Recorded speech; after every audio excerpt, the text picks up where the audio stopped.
risk reversals are your greatest form of leverage to build trust like that. Once you have a guarantee in place, a strong, customized, personalized guarantee, you're dissolving the biggest objection any buyer will have. And that is, what if it's not everything you said it would be? In today's video, I'm gonna be talking about an aspect of marketing which I really don't see talked about very much on YouTube or really anywhere. And that thing is guarantees and risk reversals. So what is a guarantee? Obviously, we've heard of the 30-day money-back guarantee, but that's a cliche. It's worn out, and people are sort of numb to it. So I'm gonna teach you how to craft your own guarantees and to shout them from the rooftops so that people will begin to trust you, trust your products, trust your services, and feel like there's no chance of them getting ripped off. I'm also gonna share some counterintuitive ideas about risk reversals and guarantees, like why a longer guarantee is better than a short guarantee. And I'll also explain how you can start to guarantee a return on investment or guarantee certain outcomes if someone buys your online course or uses your services in a way that I think will shock you. So I'll break this video down into 3 parts: how to use guarantees when it comes to selling digital products, selling physical products, and selling your services, which if you're a freelancer, that is going to be the most important part of this video. I'm going to show you 2 guarantees that I came up with that you can use simultaneously that will allow you to get your foot in the door with new clients, to start building retainer clients where you're making consistent income every single month. So that, I will say, is probably going to be the coolest part of the video, but watch the whole thing. It will be immensely practical if you are an artist or creative with some type of artistic skill who has a product or service to sell right now. So let's get into the video.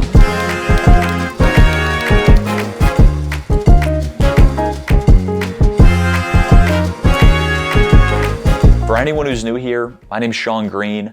I'm an author, filmmaker, and podcaster who's been doing this stuff for almost 5 years now.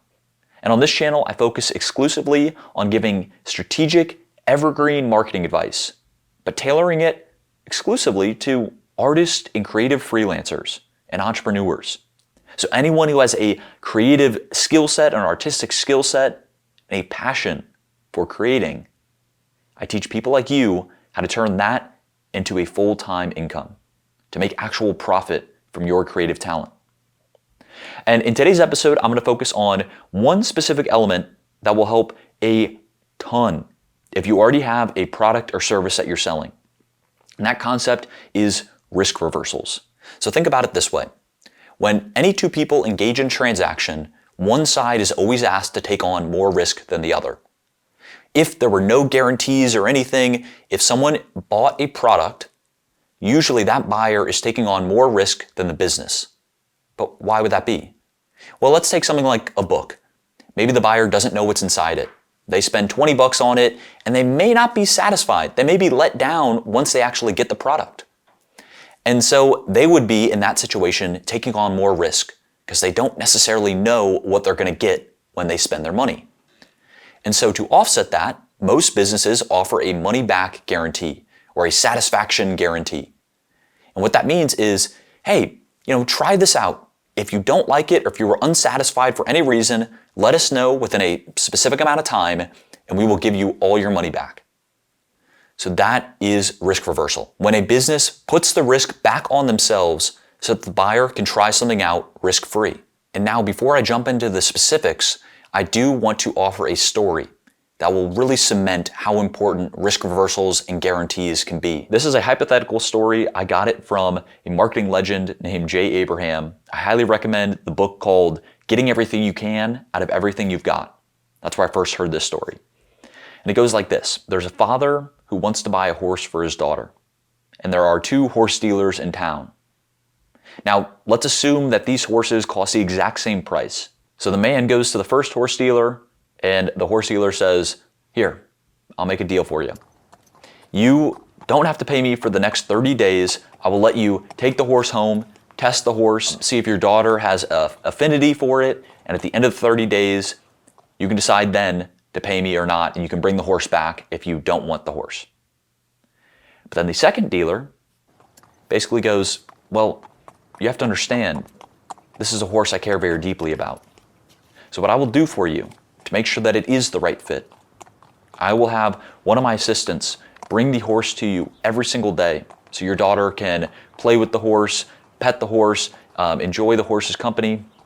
You can do that for the next 30 days. My assistant will feed the horse, clean up all the poop, and make sure everything is spick and span.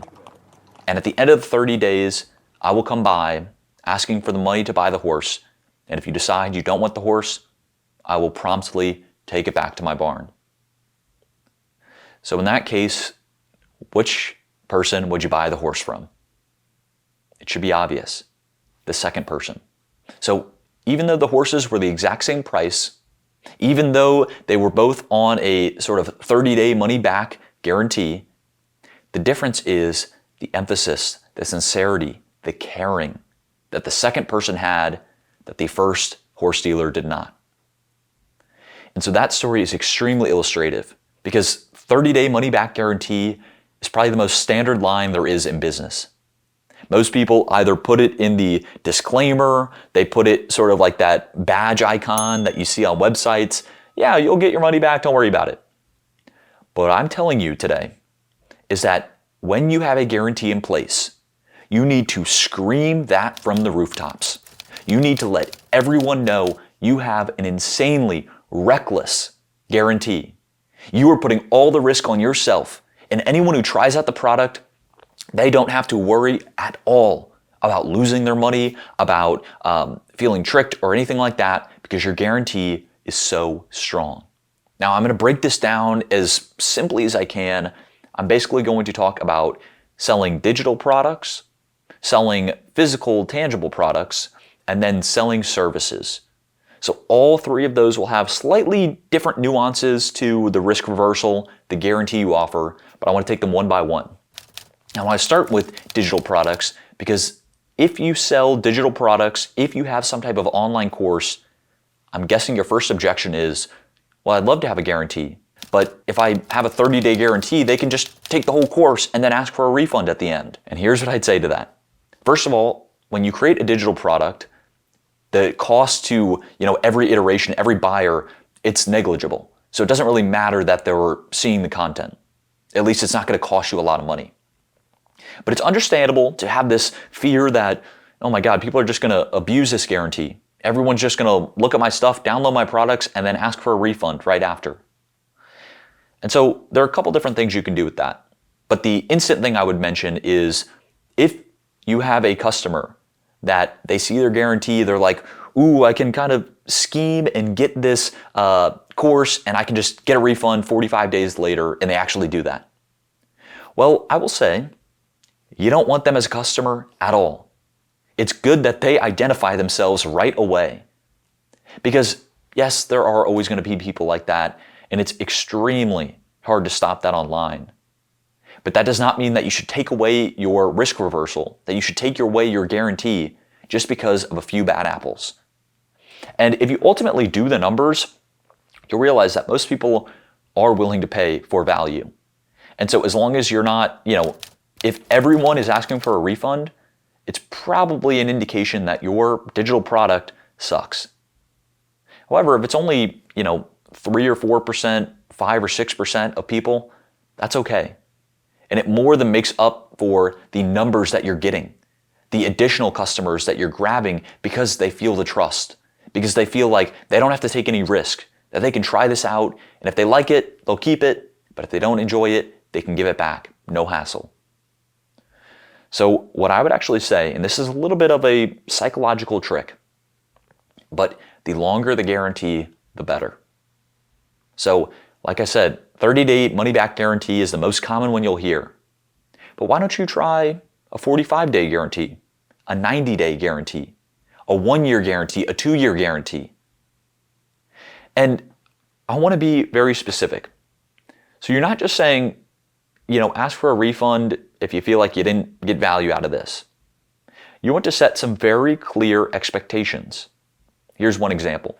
Let's say you have an online course for, digital artists who do commissions, and you're promising some type of return on investment. If you buy this $250 course, by the next year, you will make at least, 10 times that amount from the commissions that you do from what you learned in this course. So if someone invests $250, you are guaranteeing that they will get $2,500 by the end of the year. So let's take that for a bit. So you're basically saying if they do what you say, that they will 10x their investment. And for anyone who does commissions, I mean, my girlfriend does commissions, $2,500 isn't a crazy amount. You could probably earn that back in, yes, maybe 25, maybe 12 commissions. So maybe doing 1 or 2 a month. It's not too hard to offer. But again, you might have this fear. Well, what if they don't do the work? And what if, it's really on them because, they should have applied what I said and they didn't do it effectively. And so that's where you set that up in your guarantee. You say, here's the deal. This course costs $250, but I guarantee that you will 10x your investment over the course of 365 days. And if you don't, then I will promptly return your money because I don't even deserve it. If the course didn't do what it said it was going to do, if it didn't get the income that I expected you to earn from the skills that you learned, I don't deserve the money. However, if you don't apply what you learn, if you consume all the information, if you complete all the courses and apply it, only then will I give you the refund. Because I think there's some statistic that's like only 10% of people who buy online courses actually complete them. That would be one stipulation I had for you who has an online course. So I would say, here are the requirements. You have to complete the full course, so they can't just quickly glance at it and then get their refund. And also, they have to show some evidence that they applied it. And so if they didn't make any effort to reach out to people, for this commission example, if they didn't make any effort to talk to friends and family or talk to businesses, if they didn't make any effort to market themselves on social media, on their website, and if they didn't even, complete the course, those are 3 things you can say that the guarantee is invalid. Because if you don't put up, and again, talking to the buyer, if you don't do your end of the deal, then it negates the guarantee. So that is something that I'd recommend. So why is that so important? I know I'm going really deep on just this one specific thing, but it's really important because it's not just about the guarantee, money back guarantee. There's no risk, no hassle. If you felt like you didn't get your money's worth, you can ask for it back. Yes, that's one aspect, and it creates trust. It makes people more open to try something out. But what's even more important is that you are setting standards, you are setting expectations so that person applies what they learn. So in that sense, I would actually say it's benevolent. It's a good thing to set those expectations if someone wants a refund. Because again, you don't want slackers as your customers if you're teaching some type of skill or online course. You want the people who are actually going to apply what you teach. And there's a couple of reasons for that. The biggest one is they're going to be your biggest advocates. Because if they do the work, if they're hardworking people, then they're probably going to see a ton of value from the skill you taught. So you can get great testimonials from them. They will recommend people to your course because if it worked for them, they feel confident it will work for other people. So yes, you can get testimonials you can use for yourself, but they'll just start to become your advocates. They will become part of your referral network. And the third reason is because, well, that's what you want. You want people to apply what you teach to make actual money. That's the point.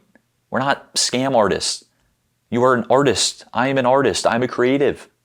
So that is the goal when we're selling something like that, is that we have an ethical duty to make sure that the people who take this course, who go through and do the work, that they get the return on investment, that they get the skills that you promised them, that they see the outcomes you promised. So here's the quick recap for this first part.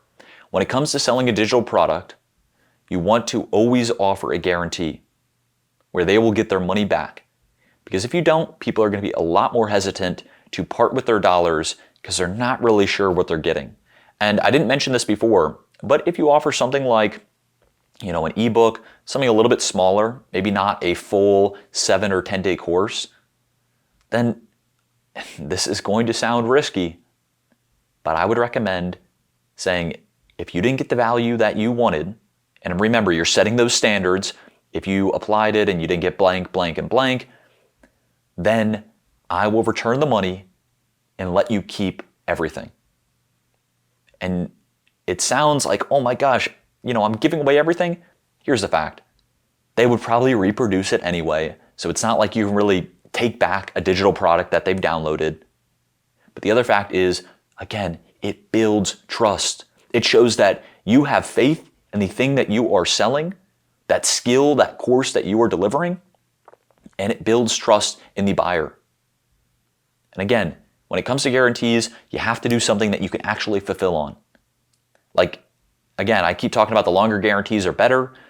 If you really don't think that, over the course of a year, if someone invests $250, if you think it's hard for them to actually make $200 or $2,500, then, don't make that a guarantee. You can do stuff other than return on investment guarantees. And so again, I'm going a little bit longer on this section than I expected, but here's the gist. Here's what else you can do. Let's say for something like and again, this is not for artists, but translate it to yourself. For a weight loss or a dieting type of course. Hey, you invested $250 in this.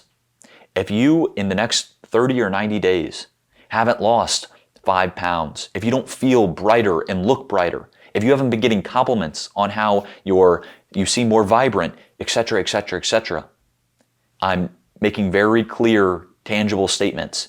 If you don't see this result, this result, this result, this outcome, then in that case, you can ask for a refund and I will promptly give you your money back because I didn't deserve it, because I didn't give you the results you said. So I know I'm kind of mixing a couple different things, but again, you can totally relate that if you are an artist who has some type of online course. You can totally say stuff other than you'll see a monetary return on investment. In part 2, I want to talk about selling a physical product and how you can use risk reversal there. So this will somewhat relate to the digital products, but it's a little bit different because there's hard costs involved. So what does that mean? It means that unlike a digital product where you're just sending very little data to someone and it doesn't really cost you anything, there's going to be a cost associated with printing the product, a cost associated with shipping the product. And if someone wants to return it, there's a cost of shipping there too.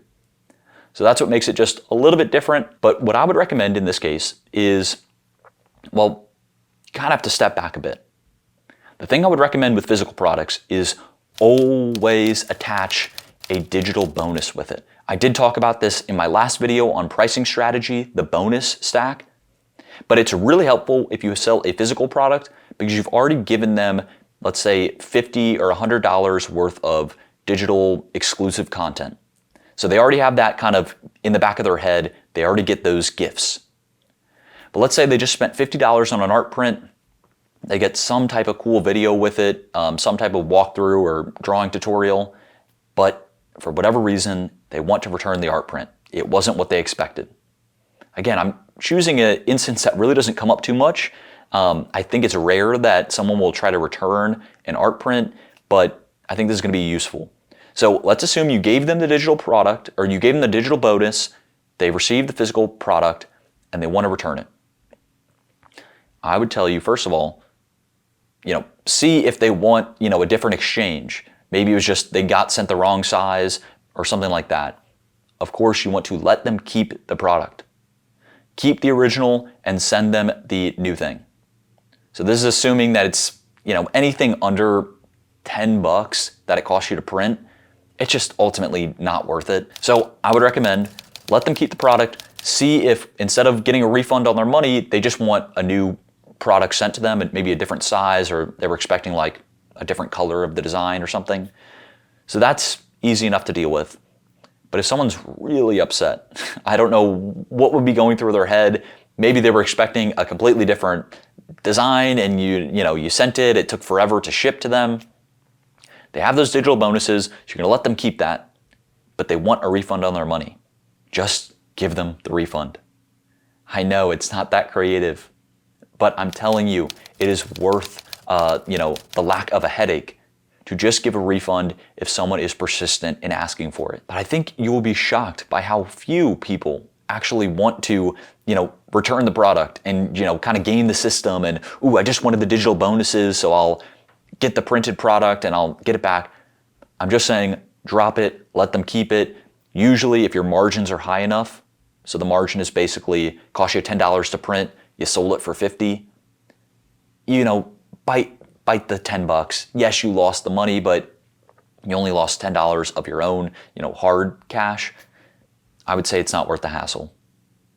And if someone is very persistent in that instance, not only should you give them their money back, but if they're being sincere and they really, were expecting something else and they were really disappointed, they can become extremely helpful in figuring out, did you mismarket this product? Did you misadvertise? Did you mislead somehow? They can be extremely enlightening if they are big complainers. So I know that seems counterintuitive. And again, you have to separate the type of people who want to game the system and, they're just buying and shipping and trying to get free stuff where they can. Not those people, but the people who are sincerely disappointed.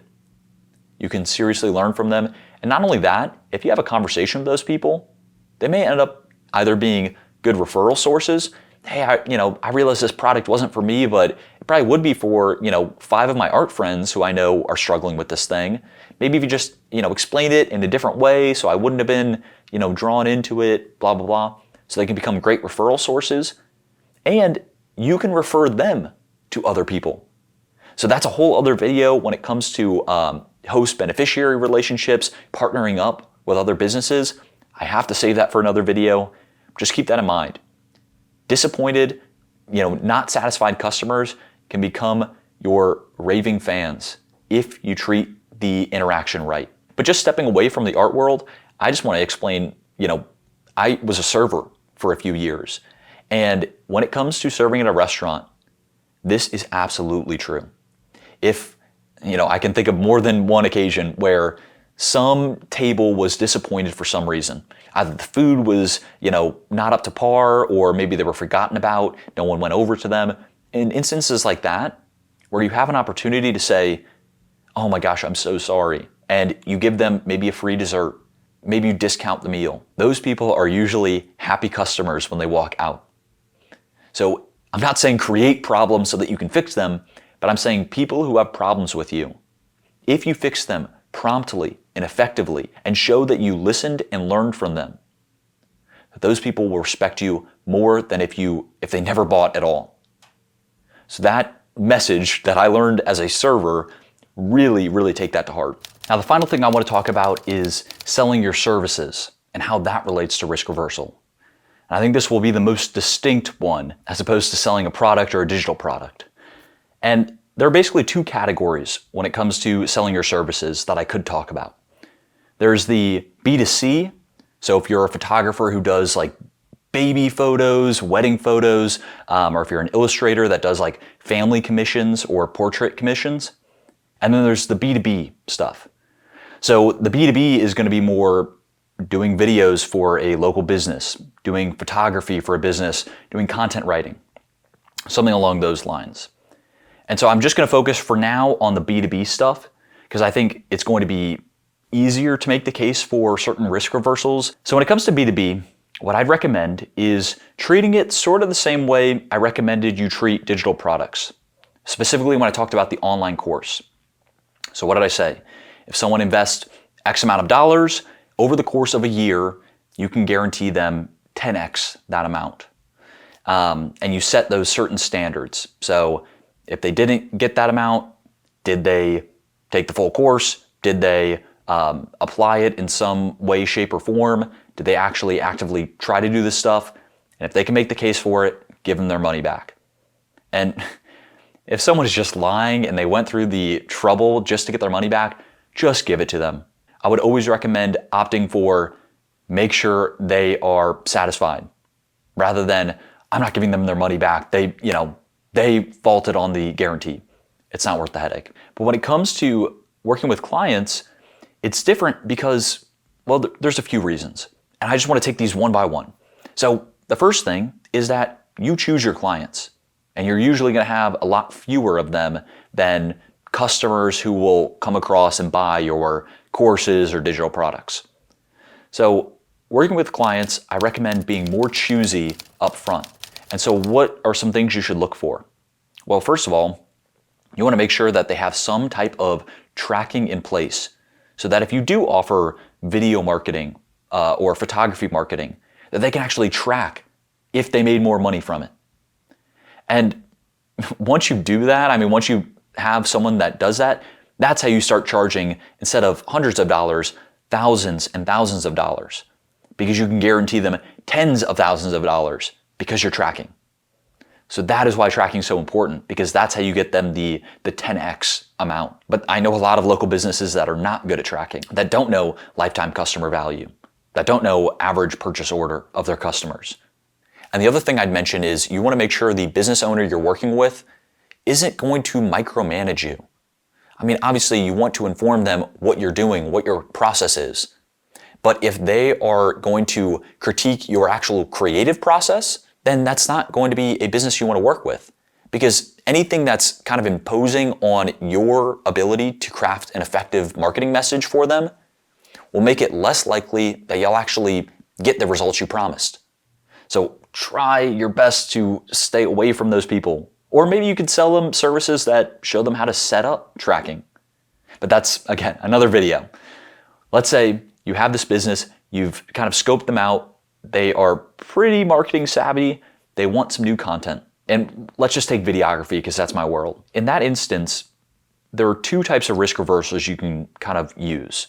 The first is going to be, I'm going to call it the get your foot in the door risk reversal. I would recommend to kind of use this foot in the door technique is that you offer to do some free work up front. And specifically, first of all, you're using that buying your time technique that I talked about in the last video I made about pricing. And for those who didn't watch it, it basically means, hey, I normally charge $1,000 for this.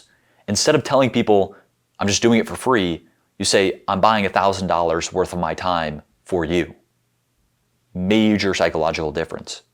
But let's say you're spending or investing $1,000 in them, but you're using risk reversal. So what does that mean? You say, hey, I know that my videos can guarantee, 5 more sales a month or something along those lines. If it doesn't, then you will get a free video out of it and nothing will happen. We'll part ways and I'll apologize for wasting your time, but you'll still get a really cool video out of it. But if it does get you 5 or more sales, like I know it will, if you're using, the strategies that I mentioned, then in that case, will you hire me on retainer for the next 11 months? So I do a month's worth of work and then I get you as a client for the next 11. And that sort of goes back to the horse example. Are you saying, hey, I'll do this, free video and, you can get your money back if you don't like it or whatever? That's the first horse dealer. And in the second instance, what I was mentioning before is you're doing everything. So you're, cleaning the horse, feeding it, making sure it's well groomed, scooping the poop, all that stuff, so that it's not a hassle for the client you want. But to get very specific, you're not just making the video for them. You're also setting up the ad campaign on Facebook or on Google for them. So you're adding that extra element that is sort of the metaphorical feeding the horse and scooping the poop. You're doing the extra work. Not only does that increase the chances that they will see a return on investment, because the fact is, just posting a video one time on social media, probably not going to get the sales you guarantee. But if you set up some type of ad campaign where people are seeing that video again and again, you vastly increase the chance that they will see a return on investment. So there's kind of honestly a really good incentive to do that extra work, because it most likely increases the chance of them seeing the results you promised. But the other guarantee that I want to talk about, I call it the pay it forward guarantee. So let's use the same elements from the last example. They pay you $1,000, you're promising them $2,000 in increased profits. But what if they only make $1,500? And you had this promise and for whatever reason, dang, you didn't get the $2,000. So this is where your guarantee comes in. This is what the pay it forward guarantee is. It's basically when you give a prorated And prorated just means the difference between the amount you promised, so that was $2,000, and the amount that was made, $1,500. The prorated difference would be $500. You will give a $500 credit or voucher of your services for them to use in the future. And what I think is really important is that you mention to them that voucher. Not only can they, redeem it give them a really long time span. They can take 2 years to redeem it if they want to, but allow them to trade it if they want to. So what do you mean, trade it? Yeah, I'm basically telling you that if you give $5,000 or $500 worth of your services, like a voucher, and they give it to another company because they don't need it, and maybe they have some type of trade worked out, well, if that only gets like 50% off one of your videos, suddenly you have a new client paying yes, it's 50% off, but you have a new client that you didn't have to earn, that you didn't have to cold call to find. So I hope you see how cool that strategy is. Even though, the guarantee, I understand it's intimidating to offer them. You don't know if your services will get sales for those people. But if you start to think like that, think in terms of put your guarantee up front for everyone to see, and maybe you will fail on it.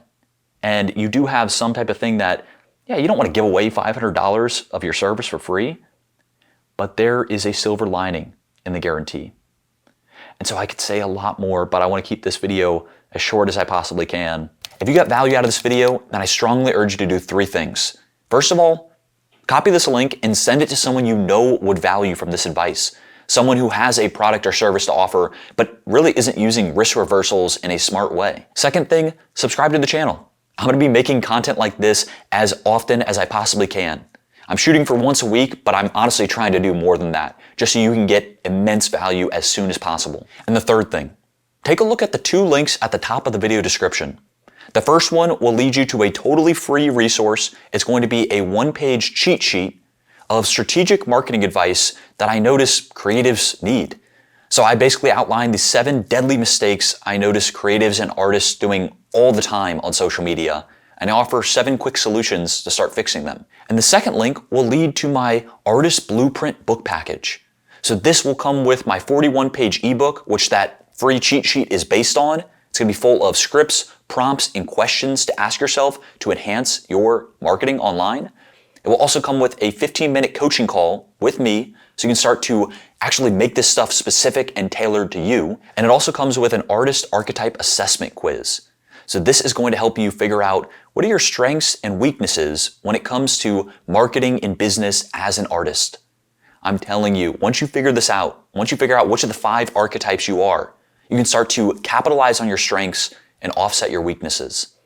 So take a look at that, take a look at both of those. On that book package, I do offer a 45-day guarantee where if you feel like you didn't get the value you were promised with what you paid, then you can ask for your money back and you get to keep everything. I know it sounds crazy that I'm saying that, but that is how much faith I have in the value that I'm sharing with you. I know if you apply this stuff, you can actually turn your creative passion into real profit. So take a look at those resources, subscribe to the channel, send it to a friend. Thanks for watching.